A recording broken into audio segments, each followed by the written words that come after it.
Software లో co living spaces అని పెట్టిందంటే co living అంటే ఇద్దరు అమ్మాయి ఉండొచ్చు అబ్బాయి ఉండొచ్చు ఒకే రూమ్ లో ఉండాలంటే ఇది ఎక్కడ న్యాయం అండి? దీని మీద మా ఎవరు మినిస్టర్ ఉన్నాడు కదా శ్రీధర్ బాబు, ఆయన సాఫ్ట్వేర్ మినిస్టర్ కాబట్టి దీని మీద ఆలోచన చేయాలి.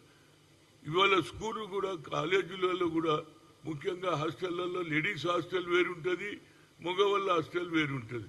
కానీ ఇది కో లివింగ్ స్పేసెస్ అని పెట్టేసిందండి. ముఖ్యంగా ఏది మన సాఫ్ట్వేర్ ఇండస్ట్రీ ఉన్నటువంటి ఏదైతే ఏరియాలు ఉన్నాయో గోపనపల్లి కానీ అన్ని ఏరియాలలో ఇది స్పేస్ పెట్టి ఆడపిల్ల మగపిల్ల ఒకే రూమ్లో ఉంటారట.